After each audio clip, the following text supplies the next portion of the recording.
Hello everyone. आप लोगों ने मूविंग एवरेज तो बिल्कुल यूज़ किया होगा। तो बहुत सारे लोगों को ये भी नहीं पता होता कि एवरेज का मतलब क्या होता है। तो एवरेज मैं समझाना चाहूँगा यहाँ कि ये एक नंबर होता है जो कि सेंट्रल मीडियन या टिपिकल वैल्यूज़ को निकालता है किसी सेट ऑफ डेटा के साथ। ओके। सो अभी मैं इसमें आपको एग्जांपल दिखाऊँ। ये जैसे मूविंग एवरेज है तो इसका एक वैल्यू होता है पीरियड। तो ये पीरियड क्या होता है, तो यहाँ पे हम मूविंग एवरेज में जाएंगे और प्रॉपर्टीज़ में जाएंगे। तो यहाँ पे आपने देखा मैंने पीरियड 4 डाल रखा है। ठीक है, 4 पीरियड का मतलब होता है, मेथड है simple, apply to open price.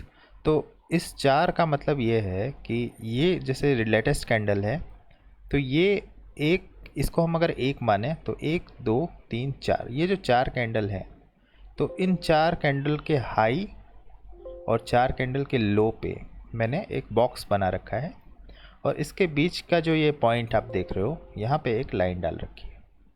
तो इन 4 कैंडल्स का कैलकुलेट करके ये जो लाइन क्या कर रही है वो आपको इसके बीच में एक लाइन दिखा रही है जो कि एवरेज है।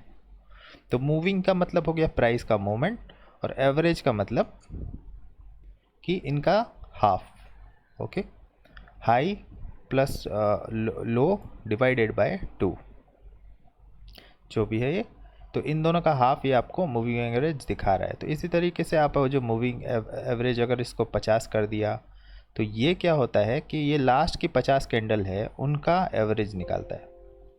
तो यहाँ पे अगर हम लास्ट के 1 2 3 4 5 6 7 8 9 10 11 12 13 14 15 16 17 18 19 20 21 22 23 24 25 26 27 28 29 30 कैंडल तो यहाँ तक हो गई।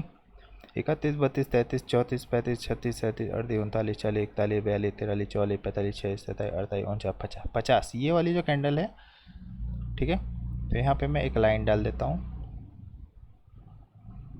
ठीक है, यही कैंडल थी, I am not sure, but इसको क्या हमने किया, इसको पूरा बॉक्स को खींच के हम यहाँ ले आते हैं और इसका जो ये यहाँ पे ले आना है। ठीक है, तो इसका जो मीडियन पॉइंट है, इस ये जो लाइन है इस मीडियन पॉइंट को अगर हम यहाँ लाएं, अप्रोक्सीमेटली आप देख रहे हो उधर कहीं ही ये पूरा लाइन जो आपको दिखा रहा है इसके ओपन पे। तो यहाँ पे हम इसकी जो वैल्यू है सिंपल और एक्सपोनेंशियल, ये ऑप्शन है ओपन, क्लोज पे भी हम क्लोज कर सकते हैं।